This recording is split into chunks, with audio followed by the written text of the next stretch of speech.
आगे मैंने पेपर में क्वेश्चंस दिए हुए हैं, ठीक है।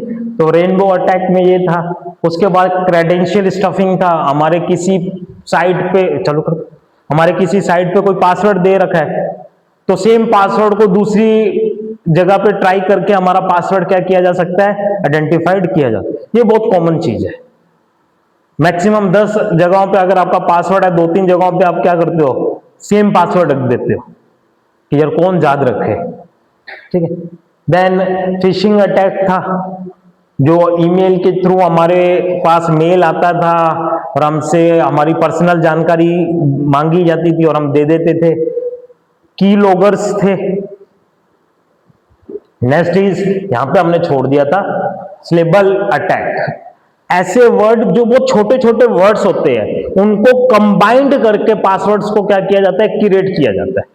मतलब छोटे छोटे जनरली प्रोनाउंस किए जाने वाले वर्ड्स का यूज करके हम पासवर्ड्स को क्या करते हैं, बनाते हैं। जैसे PASSWORD, एडमिन 1 2 3, तो एडमिन बहुत जनरल वर्ड है, उसके पीछे 1 2 3 लगा दिया तो वो क्या हो गया, पासवर्ड हो गया। तो हमारी विधानसभा ड्यूटी लगी थी, हमें डू इट में सिस्टम दिए थे, तो सिस्टम हमने सेटअप कर लिया और ऑन किया तो उसने पासवर्ड मांगा। तो मेरा फ्रेंड कहता, अगर सर इसका 1 2 3 4 होगा ना, देखना पासवर्ड कंफर्म है। उसने 1 2 3 4 डाला, वो खोल लिया। मतलब वो जनरल पासवर्ड जो यूज करते हैं। सैटेलाइट में चले जाओ, जिस सिस्टम ने पासवर्ड मांगा है वहां 255 डाल देना, ओपन हो जाएगा। तो मतलब जनरली जो यूज आने वाले वर्ड्स होते हैं ना, उनका यूज करके अगर हम पासवर्ड गैस करते हैं तो उसको कौन सा अटैक बोला जाता है, स्लेबल अटैक बोला जाता है,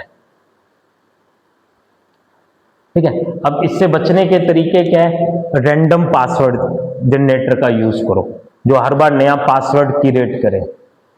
लॉन्ग पास फ्रेज का यूज करो, जैसे लंबे पासवर्ड बनाओ। नंबर और स्पेशल कैरेक्टर्स का अनप्रिडिक्टेबल तरीके से क्या करो, यूज करो। अभी एसएसओ में नई पॉलिसी आई है, वो पासवर्ड में 1 2 3 4 नहीं लेता, सीक्वेंसली नंबर नहीं लेता, 7 8 9 लिख दो, नहीं लेगा। ऐसे नंबर्स वो नहीं लेता जो सिक्वेंशली हो, क्योंकि सिक्वेंशली नंबर आइडेंटिफाई करना क्या हो जाता है, आसान हो जाता है, ठीक है। 2 फैक्टर ऑथेंटिकेशन एनेबल्ड करो। 2 फैक्टर ऑथेंटिकेशन का मतलब है एक से ज्यादा तरह का पासवर्ड्स। तो ऑथेंटिकेशन के 3 फैक्टर होते हैं। एक वो चीज जो आपको पता है, जैसे आपको क्या पता होता है, पासवर्ड या फिर पिन। आपका पासवर्ड क्या है या आपका पिन क्या है, ये आपको पता है।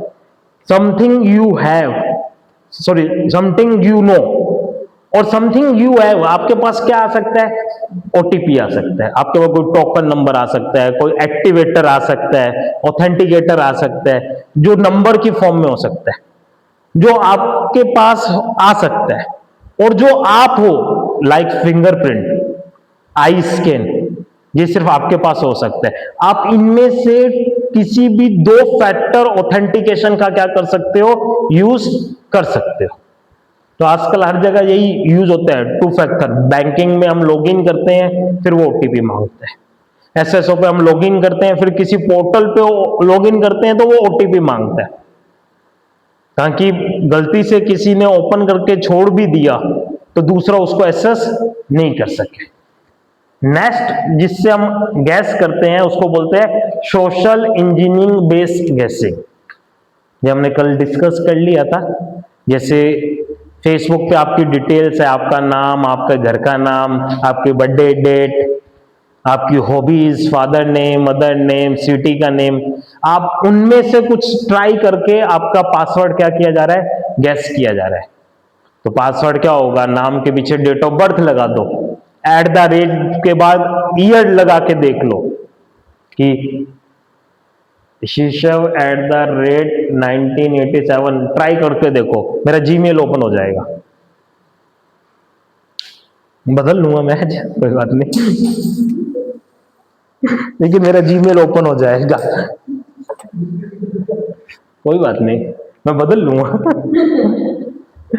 ठीक है, तो जनरली क्या होता है, जो मेरी सोशल नेटवर्किंग डिटेल्स होती है ना, उससे भी मेरे पासवर्ड्स क्या कर दिया जाता है, आइडेंटिफाइड कर दिया जाता है। इससे बचने का एक ही तरीका है, सोशल नेटवर्किंग पे अपनी पर्सनल डिटेल्स शेयर नहीं करें। अब प्रिवेंशन क्या है, स्ट्रॉन्ग पासवर्ड यूज करें जिसके अंदर लेटर्स, नंबर और सिंबल्स के कॉम्बिनेशंस हो। टू फैक्टर ऑथेंटिकेशंस का यूज करें। अकाउंट लॉकआउट पॉलिसी का यूज करें, मल्टीपल लॉगिन करने पे अकाउंट ऑटोमेटिकली क्या हो जाए, लॉकआउट हो जाए। ये जनरली कौन से अटैक से बचने के लिए किया जाता है, ब्रूट फोर्स अटैक से बचने के लिए किया जाता है, जहां बॉटनेट काम कर रहे होते हैं। ठीक है, नेक्स्ट इज पासवर्ड चेंज करते रहो, ऑब्वियसली करना ही पड़ेगा। पर्सनल इंफॉर्मेशन शेयर नहीं करें और कैप्चा का यूज करें। कैप्चा किस लिए यूज करते हैं, बॉटनेट अटैक के लिए, क्योंकि बॉटनेट अटैक में कंप्यूटर अटैक करते हैं, जिनको हम ज़ॉम्बीज कहते हैं, वो हमारे सिस्टम पे अटैक करते हैं। तो इमेज नहीं पढ़ी जाती, कैप्चा एक्चुअल में आपकी इमेज होती है। कैप्चा जो होती है वो क्या होती है, इमेज होती है, वो इमेज नहीं पढ़ पाते। तो इमेज को सिर्फ कौन पढ़ पाता है, ह्यूमन पढ़ पाता है। तो इसलिए बोला जाता है कैप्चा का यूज करो, पासवर्ड मैनेजर का यूज करो, ताकि वो हर बार आपको स्ट्रॉन्ग और यूनिक पासवर्ड क्या करे,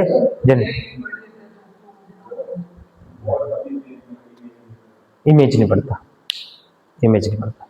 तो स्ट्रॉन्ग और यूनिक पासवर्ड जनरेटर स्टोर करें। आते हैं पासवर्ड जनरेटर, जिसमें हम पासवर्ड जनरेट करते हैं तो कुछ अजीब सा पासवर्ड आ जाता है, $12 $#, ACD, $12 समथिंग लाइक। अब ऐसे पासवर्ड याद रखना मुश्किल होते हैं, लेकिन सिक्योर्ड ज्यादा होते हैं। ठीक है, अब MCQ जाइए, आप कर लेना, वो करना।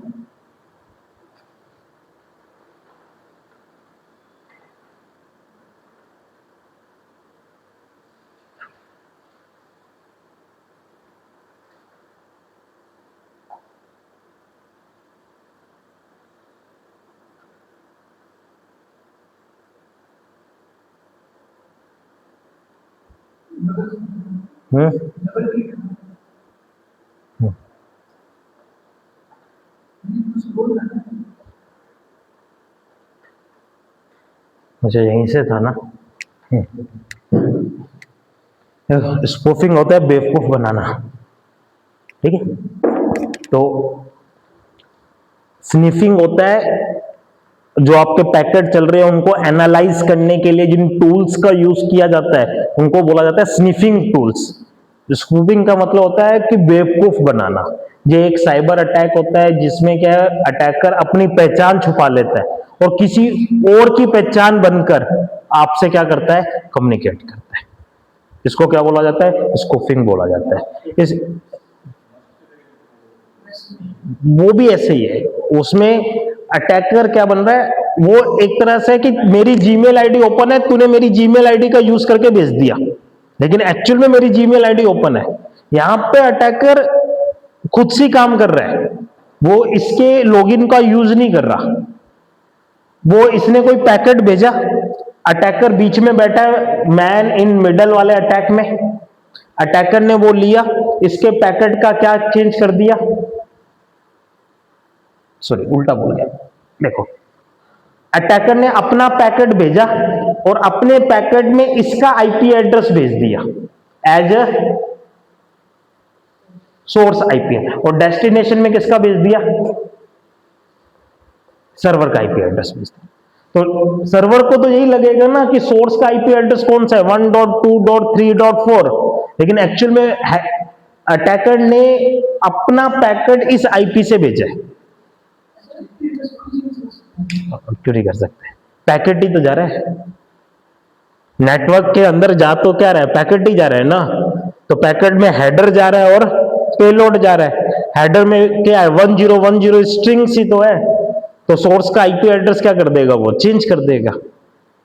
सोर्स का क्या कर देगा, आईपी एड्रेस चेंज कर देगा। तो देखो अब कई प्रकार की स्पूफिंग अटैक होते हैं। सबसे पहला आईपी। आईपी स्पूफिंग अटैक में अटैकर क्या करता है, अपने पैकेट में किसी वैलिड यूजर का आईपी एड्रेस भेज देता है। देखो इसका आईपी एड्रेस है 1.2.3.4, इसने इसका खुद का आईपी एड्रेस क्या है 9.8.7.6। इसने पैकेट भेजा, सोर्स के आईपी एड्रेस में क्या डाल दिया 1.2.3.4, जो किसका था, इसका। सर्वर के पास वो रिक्वेस्ट आई, सर्वर के यहां पे अगर फायरवॉल भी लगा हुआ है, मान लो फायरवॉल में क्या होता है, समथिंग कुछ रूल होते हैं। जैसे ये रूल है कि 9.8.7.6 not allowed, not allowed. 1.2.3.4 allowed. इसको क्या बोलते हैं, access control list. Access control list. तो फायरवॉल में एक्सेस कंट्रोल लिस्ट होती है। अब यहां पे अगर फायरवॉल बैठा है, उसने देखा कि इस आईपी से आ रहा है, तो उसको अलाउड नहीं करेगा और पैकेट को यहीं पे क्या कर देगा, ड्रॉप कर देगा। और अगर इस आईपी से आ रहा है तो वो पैकेट को क्या कर देगा, अलाउड कर देगा। तो इसने क्या करा, अपने आईपी की जगह इसका आईपी डाल के पैकेट भेज दिया। जब ये एक्सेस कंट्रोल इससे मैच करेगा तो इस पैकेट को क्या कर देगा, अलाउड कर देगा। तो ये जो अटैक है इसको बोला जाता है आईपी स्पूफिंग करना। बेवकूफ ना रहे, किसी भी तरीके से बनाए। अभी किस तरीके से बना रहा है, आईपी चेंज करके।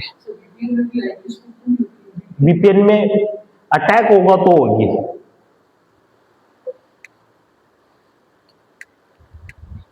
अब हमने एआरपी पढ़ा था।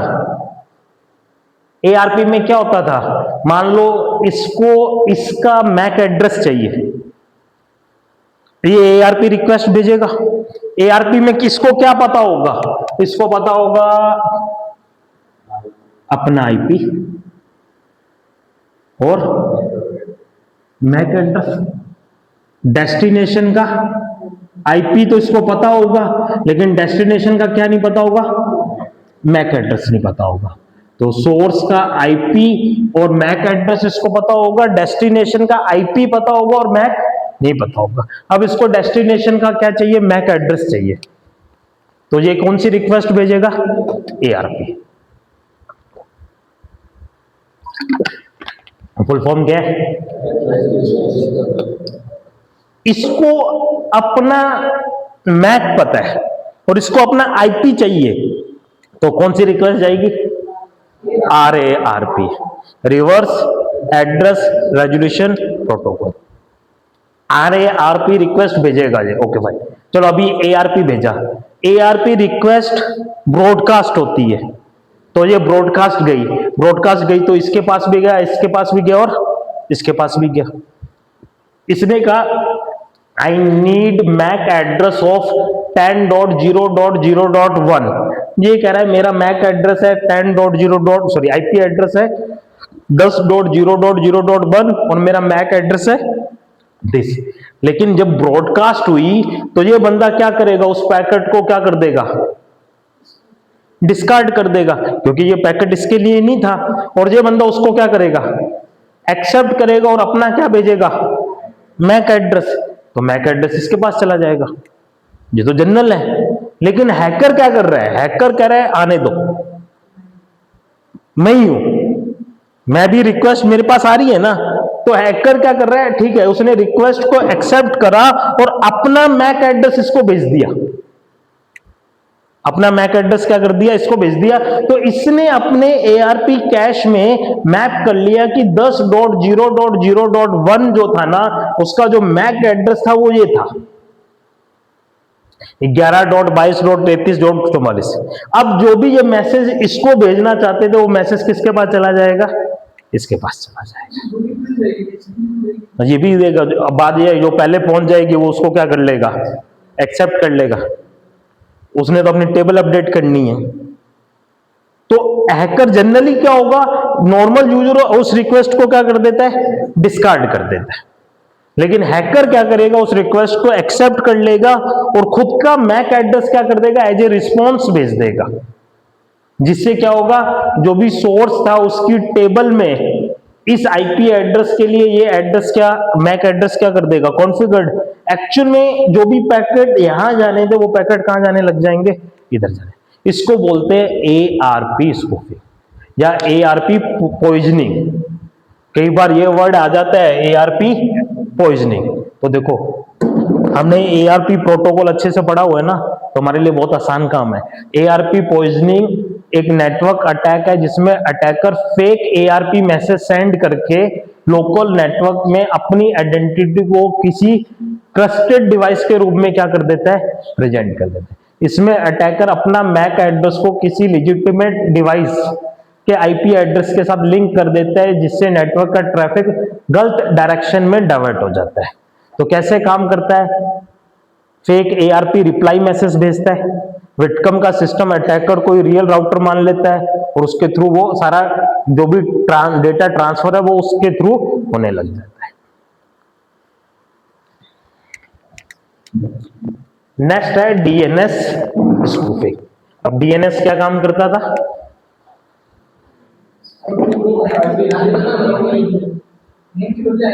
डोमेन के बदले आईपी एड्रेस देता था कि हम लिखते हैं www.google.com, वो उसका क्या देता था, आईपी एड्रेस देता था। दो टेक्निक होती थी, रिकर्जिव और इटरेटिव। रिकर्जिव और इटरेटिव। रिकर्जिव क्या थी, मैंने प्रमोद से पूछा, प्रमोद कह रहा रुको मैं आगे पूछ के बताता हूं। उसने आगे पूछा, उसका जवाब उसके, उसका जवाब उसके, लास्ट जवाब मेरे पास। इटरेटिव क्या थी, मैंने प्रमोद से पूछा, मेरा नहीं है, मुझे नहीं पता, उससे पूछो। बोल रहा मेरा नहीं है, उससे पूछो। तो रिजोल्वर होते थे वहां पे, क्या होते थे, रिजोल्वर। एक तो होता था आपका लोकल रिजोल्वर, वो आपका होता है आईएसपी। आपके लिए लोकल रिजोल्वर कौन होगा, आईएसपी। आपने लिखा www.google.com, वो गया आपके आईएसपी के पास। आईएसपी कह रहे दिन में पता नहीं कितनी बार गूगल का मैं आईपी एड्रेस देता हूं, ये गूगल का आईपी एड्रेस है, आप ले जाओ। लेकिन आपने कोई साइट लिखी www.pixelmania.com, आपका आईएसपी कह रहा है ये कौन सी साइट है यार, मुझे तो कभी आइडिया ही नहीं है इसका। तो वो कहता है रुको यार, मैं रूट सर्वर को भेजता हूं, रूट रिजोल्वर को भेजता हूं। दुनिया में 16 ही रूट रिजोल्वर है, 16 ही है पूरे वर्ल्ड में, जिसको IANA मैनेज करता है। वो रूट रिजोल्वर कह रहे देखो मेरे पास कोई ऐसी जानकारियां नहीं होती, मेरे पास टॉप लेवल डोमेन्स की जानकारी होती है जिसको बोलते हैं TLD। वो उस रिक्वेस्ट को TLD पे भेज देते हैं। कैसे पढ़ा जाता है, URL कैसे पढ़ा जाता है, राइट से लेफ्ट। सबसे पहले क्या पढ़ा जाता है, .com। तो वो .com के बाद फिर वो .com कर रहा है कि ठीक है चलो मेरा ये काम तो आपने कर लिया, तो इसके आगे क्या लिखा हुआ है मेरे को उस पे जाना पड़ेगा। तो वो जाता है एडमिनिस्ट्रेटिव सर्वर्स के पास, जिनके पास वो सारी डिटेल्स होती है। ये एक भी हो सकते हैं और हिरार्की में भी हो सकते हैं। फिर ये मुझे रिस्पॉन्स देते हैं। लेकिन कोई अटैकर बीच में बैठ के डोमेन के साथ गलत आईपी मैप कर दे और वो आईपी मुझे मिल जाए, तो मेरी रिक्वेस्ट उस आईपी एड्रेस पे जाएगी, मतलब गलत वेबसाइट पे चली जाएगी जो मैं नहीं जाना चाहता था। इस अटैक को कौन सा अटैक बोला जाता है, डीएनएस स्पूफिंग अटैक बोला जाता है। तो हमें डीएनएस की फंक्शनैलिटी पता है। डीएनएस कौन से ट्रांसपोर्ट लेयर प्रोटोकॉल का यूज करता है,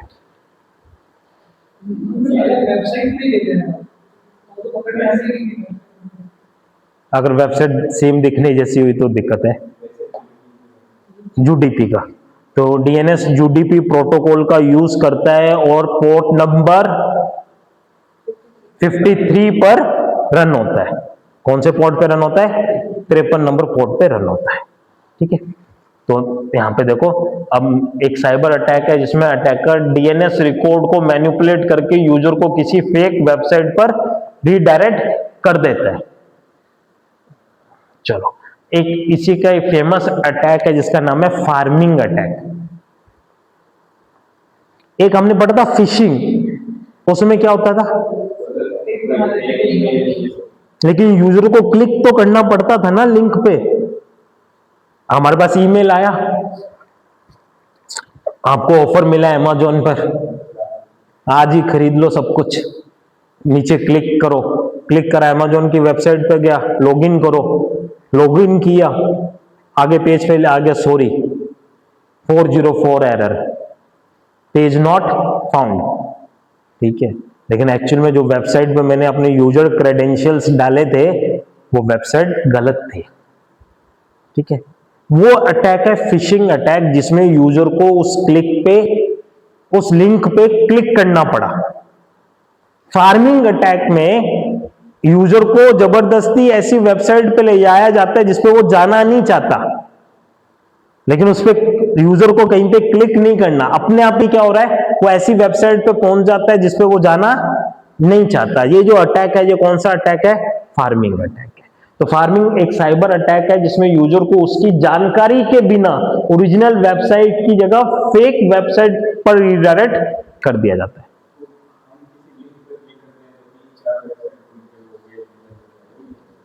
देख, वो तो एक तरह से एडवर्टाइजमेंट मॉडल की तरह होता है कि पहली बार क्लिक करा कोई एडवर्टाइजमेंट आ गई, फिर क्लिक करा फिर एडवर्टाइजमेंट आ गई, तीसरी बार क्लिक किया तो रियल पेज ओपन हो गया।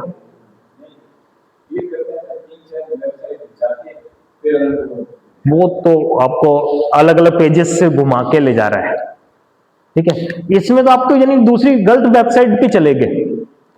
दोनों तो फिशिंग में भी तो यही हो रहा है कि आप क्लिक कर रहे हो लेकिन वहां पे आपको क्लिक करवाया जा रहा है, यहाँ पे आपको बिना क्लिक करवाई क्या किया जा रहा है, किसी गलत वेबसाइट पे चले जाते हैं। तो यूजर, हम वही तो मैं कह रहा हूं, उसी में है। तो यूजर सही यूआरएल एंटर करता है लेकिन अटैकर डीएनएस या सिस्टम की सेटिंग्स को मैनिपुलेट कर देता है, यूजर ऑटोमेटिकली कहां पहुंच जाता है? फेक वेबसाइट्स पे पहुंच जाता है। तो अब इसके दो टाइप है, देखो, एक कौन सा है? डीएनएस पॉइजनिंग, और दूसरा क्या है? Host file modification. देखो, जब वेबसाइट्स बहुत लिमिटेड थी, 5 वेबसाइट 10 वेबसाइट, मतलब 1991-90 की बात, जब टिम बर्नर्स-ली ने www का कॉन्सेप्ट लेके आया था, HTML भी बना ली थी, तो HTML बना ली थी तो वेबसाइट बनना चालू हुई थी, लेकिन उस समय कितनी वेबसाइट थी? 4 या 5। तो उस समय डीएनएस का कॉन्सेप्ट नहीं था, डोमेन नेम सिस्टम का कॉन्सेप्ट नहीं था, तो आप आईपी एड्रेस याद रखते थे कि ये आईपी एड्रेस है। जब ये वेबसाइट्स थोड़ी बढ़ने लगी, मान लो 50 वेबसाइट हो गई, तो आपके कंप्यूटर पे एक फाइल बनाई जाती थी होस्ट डॉट, इसके अंदर वो 50 फाइल की क्या कर दी जाती थी? मैपिंग कर दे। लेकिन जैसे जैसे वेबसाइट्स बहुत ज्यादा बढ़ने लग गई तो ये भी फेल हो गया। 50,000 कंप्यूटर आ गए, हर कंप्यूटर में ये फाइल होनी चाहिए और 50,000 का क्या होना चाहिए? मैपिंग होनी चाहिए। 70,000 हो गए, हर कंप्यूटर में ये फाइल। उसके बाद किसका कॉन्सेप्ट आया था? डीएनएस का। तो इसका जो दूसरा अटैक है वो क्या? Host file modification. यूजर के कंप्यूटर की होस्ट फाइल बदल दी जाती थी। होस्ट फाइल कैसी फाइल होती थी?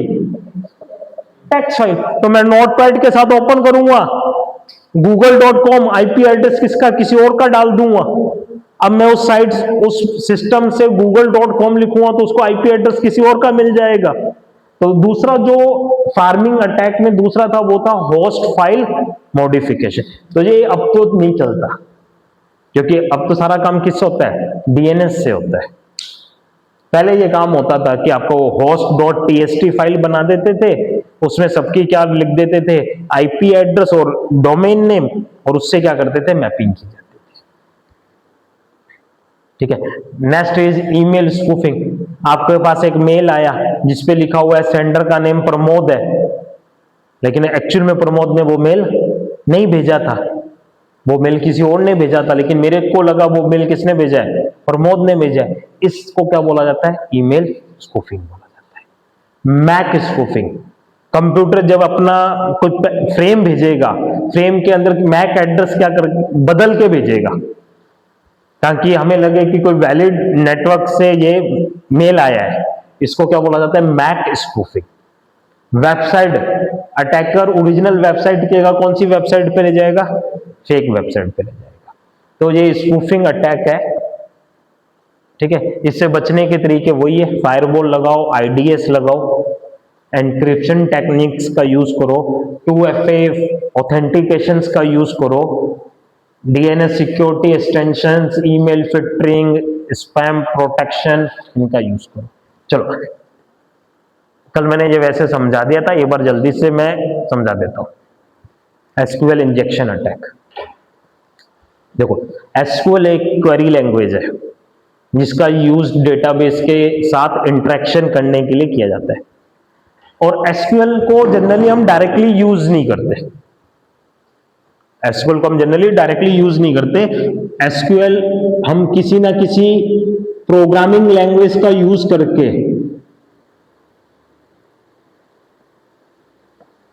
जैसे आपने HTML, CSS का यूज करके, PHP का यूज करके एक वेब पेज बना लिया। ये वेब पेज पीछे बैकग्राउंड में किससे जुड़ा होगा? DBMS। किससे जुड़ा होगा? अगर वेब पेज और डेटाबेस सर्वर एक ही सिस्टम पे है तो ये क्या है? 1 टायर है, 2 टायर है, 3 टायर है?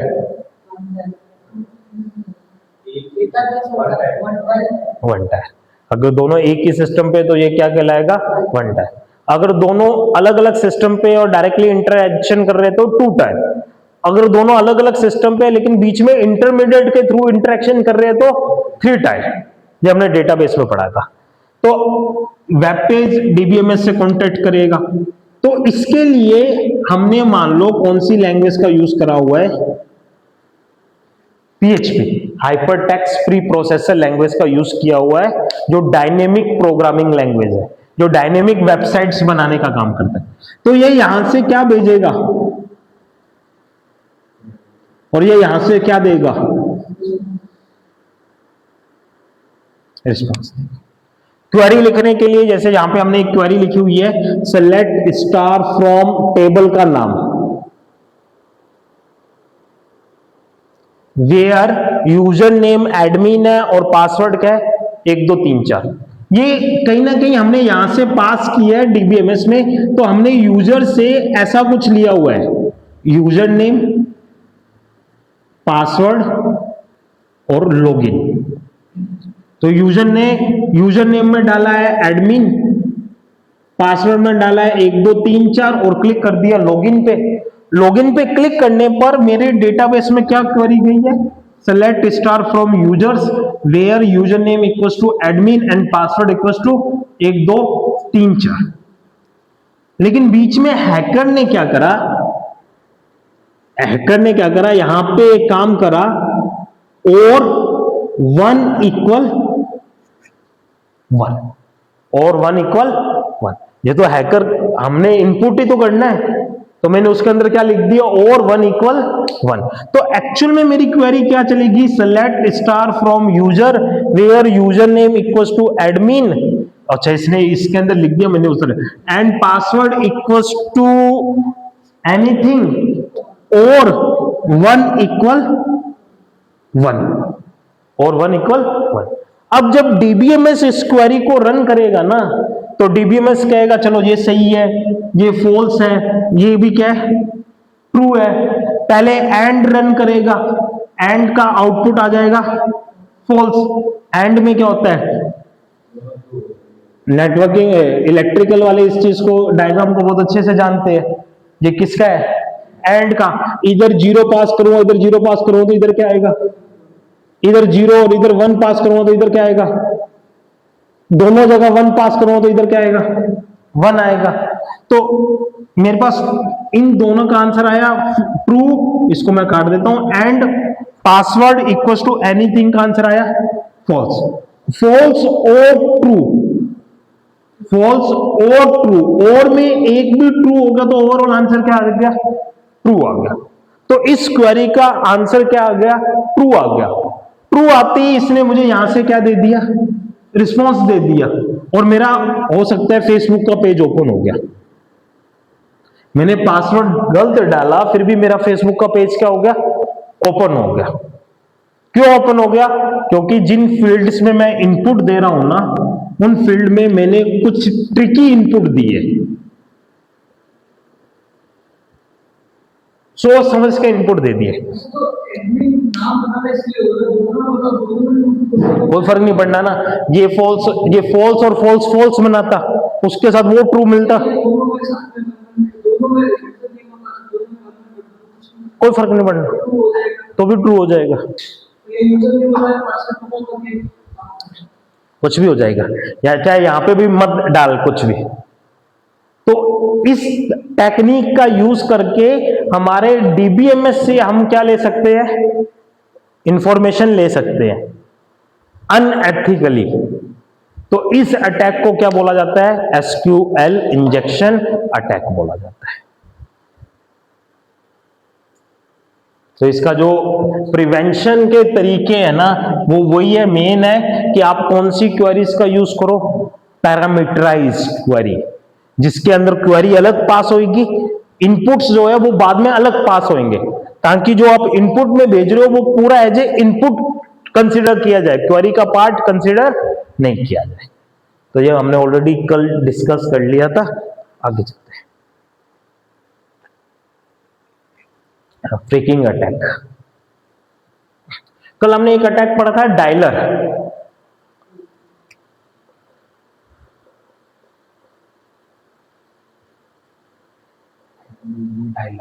जो कि एक क्या था, मलवेयर था, मैलिशियस सॉफ्टवेयर था।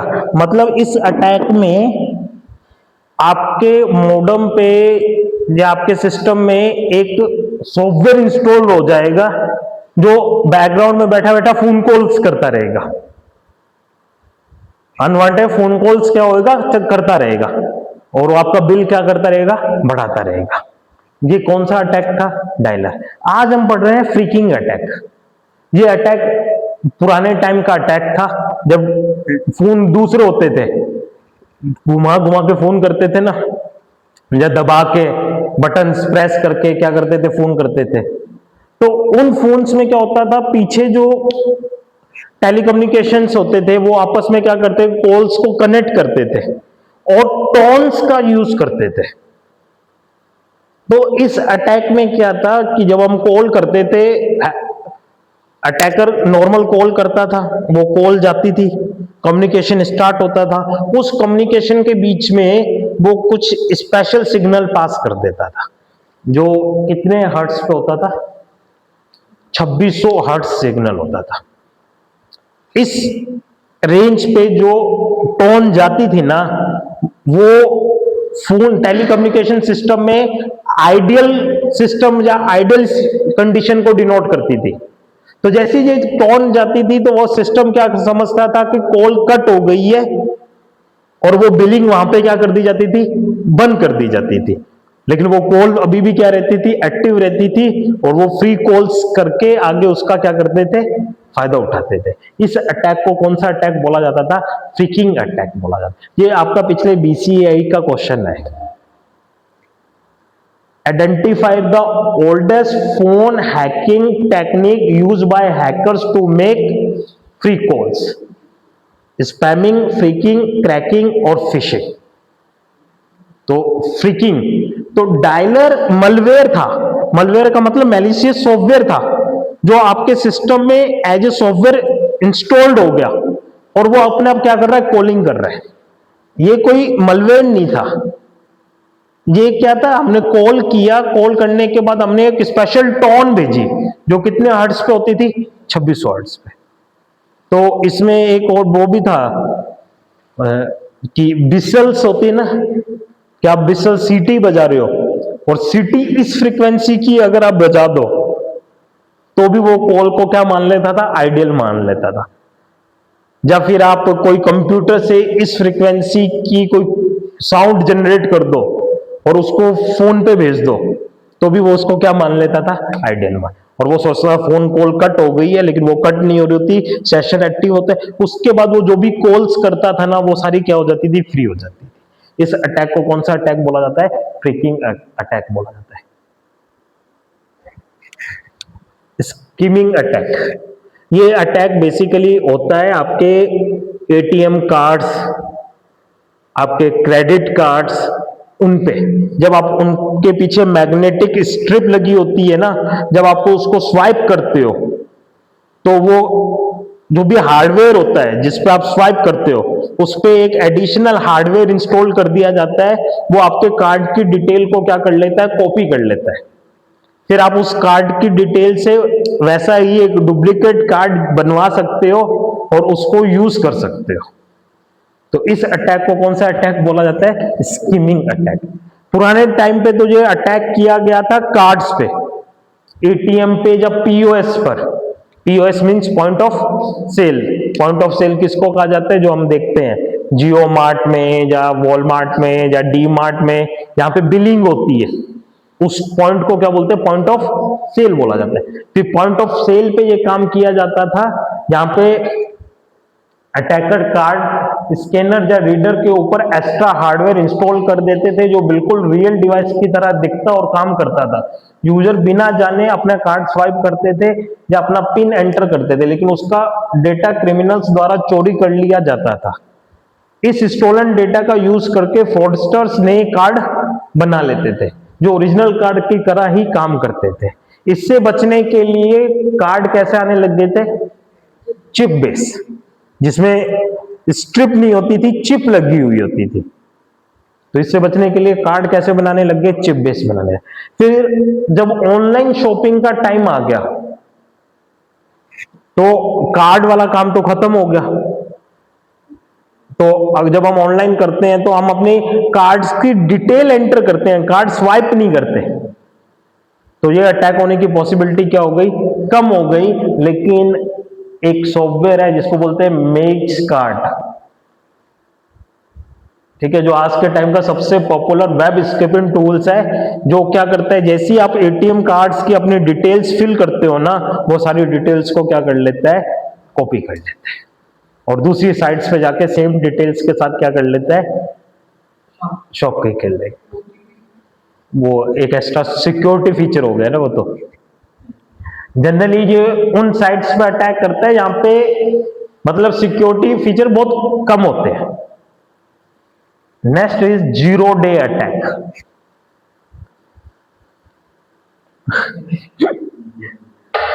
तो जीरो डे अटैक क्या है, धुरंधर लगी फ्राइडे को सुबह 12 बजे और 12:30 बजे ऋषभ प्रमोद करे, सर एचडी प्रिंट आया हुआ है, लेना है क्या।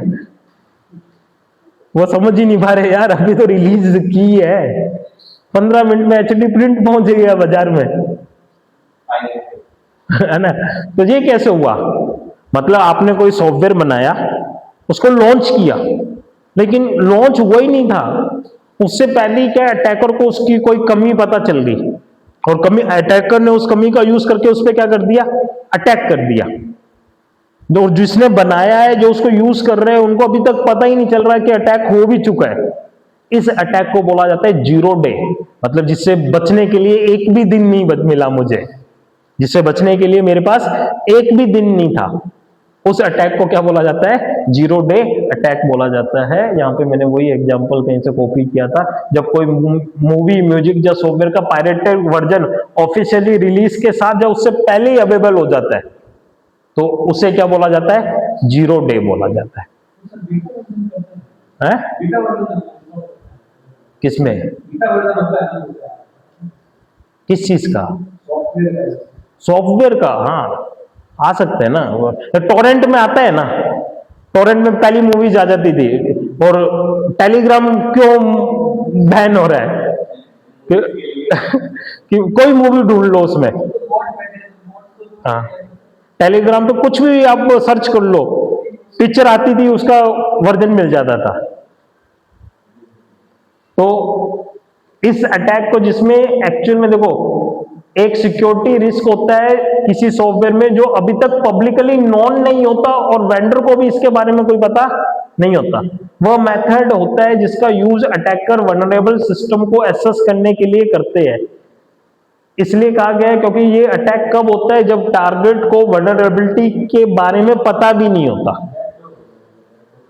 मतलब उस अभी तक रिलीज ही नहीं हुआ, हमने मार्केट में कर रहे हैं कि 13 तारीख को रिलीज होगा, 13 तारीख को रिलीज होगा, किसी ने 12 को ही लॉन्च कर दिया।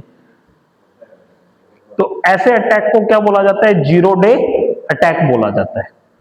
Next is attack surface. वो सभी पॉसिबल एंट्री पॉइंट्स जहां से अटैक हो सकता है उसको क्या बोला जाता है? अटैक सरफेस बोला जाता है। वो सभी पॉसिबल एंट्री, तो जिसका अटैक सरफेस जितना बड़ा होगा उतना वो क्या होगा? रिस्क में होएगा ना। जिसका अटैक सरफेस कम होगा वो उतने कम क्या होगा? रिस्क में होगा। अटैक सरफेस में क्या आपके कोई पोर्ट ओपन पड़े हैं, आप यूज नहीं कर रहे, ओपन पड़े हैं, उन्होंने पोर्ट नंबर का यूज करके क्या कर दिया? रिक्वेस्ट कर दी। वैसे ना पिंग कमांड ना यही काम करता है। पिंग कमांड कैसे काम करती है? एक रिक्वेस्ट भेज देती है ऐसे पोर्ट नंबर पे जिसपे कोई एप्लीकेशन रन ही नहीं कर रही होती, जिसपे कोई एप्लीकेशन, तो रिसीवर तक अगर वो जाएगा तो उसको उसका क्या मिल जाएगा कि वो पहुंचा रिसीवर तक। रिसीवर में उस पोर्ट नंबर पे कोई एप्लीकेशन रन नहीं करी तो रिसीवर उसको क्या कर देगा? ड्रॉप कर देगा। लेकिन रिसीवर तक तो पहुंच गया ना। जैसे रिसीवर तक पहुंचता है वो आईसीएमपी उसको क्या देता है? मैसेज, उसको पता चल जाता है रिसीवर रीचेबल है। पिंग यही तो काम करता है कि यही तो चेक करता है कि रिसीवर रीचेबल है या नहीं है। तो वो कैसे करता है? वो एक ऐसा पोर्ट नंबर चूज कर लेता है जो जिसपे कोई एप्लीकेशन रन ही नहीं हो रही, डेस्टिनेशन जाता है, डेस्टिनेशन तक पहुंच जाता है, नेटवर्क लेयर, ट्रांसपोर्ट लेयर जैसे उसको एप्लीकेशन लेयर पे भेजता है तो वो पोर्ट नंबर देखता है, उस पोर्ट नंबर पे कोई एप्लीकेशन ही नहीं होती तो वो उसको वहीं पे क्या कर देता है? डिस्कार्ड करते ही आईसीएमपी कहता है मैं मैसेज दूंगा सोर्स को कि यहां पे पैकेट क्या हो गया? डिस्कार्ड हो गया। वो आईसीएमपी मैसेज देता है सोर्स को और सोर्स को पता चल जाता है डेस्टिनेशन तो रीचेबल है, और कितनी देर में रीचेबल हुआ उसका टाइम निकाल लेता है। फिर वो एक और पैकेट भेजता है, फिर वापस आता है, फिर वो एक पैकेट भेजता है, फिर वो वापस आता है, फिर वो एक पैकेट भेजता है, फिर वो वापस आता है। 4 पैकेट, हमने शायद पहले 6 बोला था, 4 पैकेट, 4 पैकेट भेजता है। उन 4 पैकेट से वो एवरेज निकालता है। एवरेज राउंड ट्रिप टाइम इतना है, पहले को लगा 15 सेकंड मिली सेकंड, दूसरे को 17, तीसरे को 16, चौथे को 18, तो वो बताएगा कि 15 पॉइंट इतना इतना राउंड ट्रिप टाइम है। तो ओपन पोर्ट्स जो होते हैं ना उनको बंद कर दिया जाता है, एप्लीकेशंस जो यूज नहीं होती उनको बंद कर दिया जाता है। तो अटैक सरफेस क्या है? वो सभी पॉसिबल एंट्री पॉइंट्स, यहां से कोई अटैक हो सकता है। जब कहीं चोरी होती है तो पुलिस सबसे पहले यही काम करती है ना, घर में वो कितने पॉइंट्स है यहां से चोर अंदर आ सकता है। कोई कैसे आने के 10 रास्ते हैं, वो क्या घर बंद कर ले तो पहले से इतने रास्ते खोल के रखेगा तो क्या होगा? मैं बहुत परेशान हूं इस चीज से।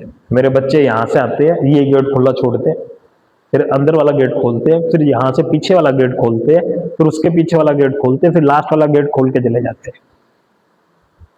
उनको बोलते हैं एक इधर से आए हो तो इधर से बाहर चले जाओ, पार्क इधर पास में है, हम तो इधर से बाहर जाएंगे। तो क्योंकि 2 गेट है, इधर भी गेट है और इधर भी गेट है, पीछे प्लॉट है, बंद कर दे भाई।